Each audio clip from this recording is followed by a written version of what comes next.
प्यारे बच्चों, आप सब कैसे हो। उम्मीद है कि आप सब खैरियत से होंगे। आज हम 7वीं जमात के इंग्लिश मजमून के एक टॉपिक पार्ट्स ऑफ स्पीच का मुतालिया करेंगे। पार्ट्स ऑफ स्पीच एक बहुत ही अहम टॉपिक है। जैसा कि नाम से जाहिर है, पार्ट्स का मतलब हिस्से।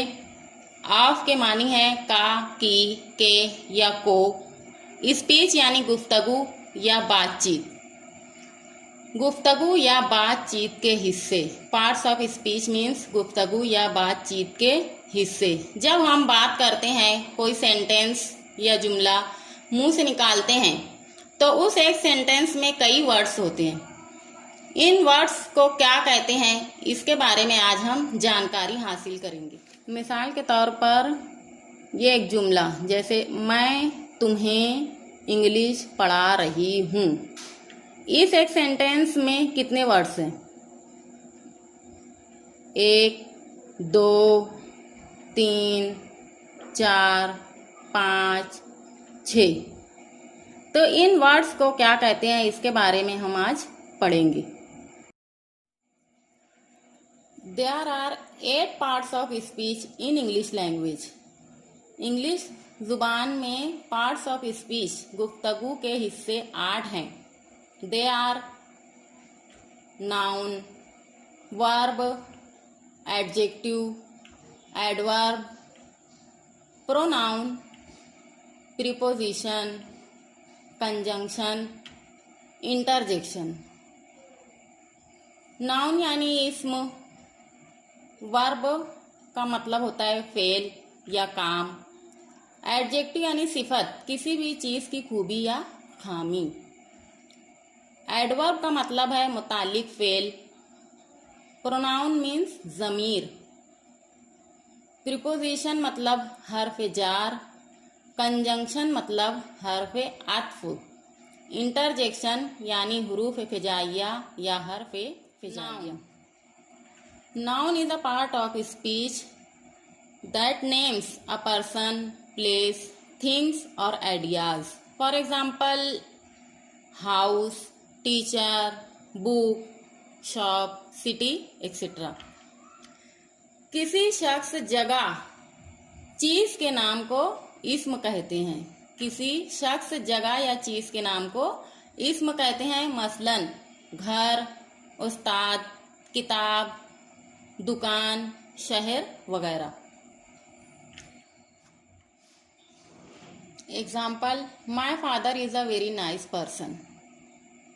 इन this sentence father is noun. Sadia is going to Mumbai in holidays. In this sentence there are 2 nouns, Sadia and Mumbai. Verb यानी फेल या काम। Verb describes an action or experience. For example, run, read, open, eat, drink. जो अल्फाज काम के होने या करने का पता देते हैं, उन्हें फेल कहा जाता है। मसलन दौड़ना, पढ़ना, खोलना, खाना, पीना। Example in sentences. Sana ran to school because she was late. In this sentence, ran is verb. Monkey eats banana. In this sentence, eats is verb. Adjective. Adjective is a part of speech that describes the quality of a person, place, animal or thing. For example, lazy, clever, beautiful, red, etc. जुमले में वो लफ्ज जो किसी भी चीज, जगह या शख्स की खूबी या खामी बयान करे, उसे सिफत कहते हैं। मसलन सुस्त, चालाक, खूबसूरत, लाल वगैरह। Examples of adjective. Sania has a huge house with 6 rooms. In this sentence, huge is adjective. In second sentence, Zaid is a clever boy. Clever is adjective. The next part of speech is adverb. Adverb adds more information about verb or adjective. For example, slowly, strongly, always, etc. वो लफ्ज जो fail के बारे में बताए, जो काम के बारे में बताए कि काम कहाँ, कब, कैसे हुआ, मुतालिक फेल कहलाता है. मसलन आहिस्ता, ताकत से, जोर से, हमेशा. Examples of adverb. Muskan is always late for school. In this sentence, always is adverb. We play daily. In this sentence, daily is adverb. Pronoun. Pronoun is a part of speech that replaces a noun. For example, I, she, our, they, you. वो लफ्ज जो किसी इस्म की जगह इस्तेमाल हो उसे ज़मीर कहते हैं. मसलन मैं, वो, हम, तुम वगैरह. Examples of pronoun in sentences. First example, Arshiya is a good friend. She always helps me. In this sentence she is pronoun. Second sentence, we will go Malegaon today. In this sentence we is pronoun. Preposition यानी हर्फ जार. Preposition is a part of speech that describes the place, time, or direction. It is used before a noun or pronoun. For example, on, in, under, above, etc. Preposition यानी हर्फ jar, मतलब वो लफ्ज जो किसी इस्म या चीज से पहले आकर दूसरे इस्म, सिफत या फेल को मरबूत करे, उसे हर्फ जार कहते हैं. मसलन पर, जैसे मेज पर, में, बास्केट में, नीचे, ऊपर वगैरह. Examples of preposition in sentences.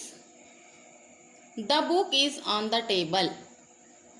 In this sentence on is preposition. He came home before sunset. In this sentence before is preposition. The next part of speech is conjunction. Conjunction यानी हुरूफ अत्फ. Conjunction joins together group of words or sentences. For example, and, but, or, although, etc. वो लफ्ज जो दो अल्फाज या जो दो जुमलों को जोड़े, वो लफ्ज जो दो अल्फाज या दो जुमलों को जोड़े उसे हर्फ अत्फ कहते हैं. मसलन और, भी, जब, जहाँ, तो वगैरह. Examples of conjunction. First sentence, I like to watch the television and eat popcorn. In this sentence and is conjunction. Second sentence, teachers teach us sincerely but we do not pay attention.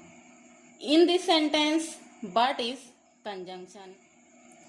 The last part of speech is interjection, यानी हुरूफ फिजाइया. Interjection is the part of speech that shows emotion, surprise or emphasis. For example, oh, wow, alas, amazing, etc. Interjection यानी वो अल्फाज जिनके जरिए रंज, खुशी या हैरत का इजहार हो उसे हर्फ फिजाइया कहते हैं. मसलन ओह, वाह, उफ, आहा वगैरह. Examples of interjection. First sentence, वाह, tomorrow is holiday. In this sentence वाह is interjection. Second sentence, oh, he is my friend Ahmed. In this sentence, O is interjection. Wow और O, इन दो वर्ड के बाद आपको एक निशान नजर आ रहा होगा, इसे एक्सक्लेमेटरी मार्क कहते हैं.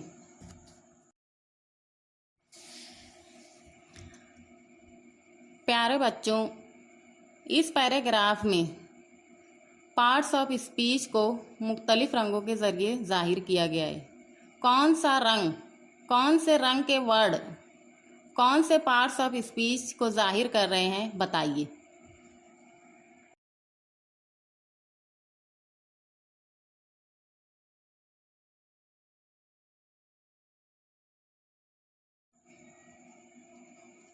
Homework. Write 5 examples of each of the parts of speech from your English textbook. Examples in sentences. घर काम आपकी इंग्लिश की दरसी किताब में से हर पार्ट्स ऑफ स्पीच की 5 मिसालें तलाश करके लिखिए। मिसालें जुमलों में लिखिए।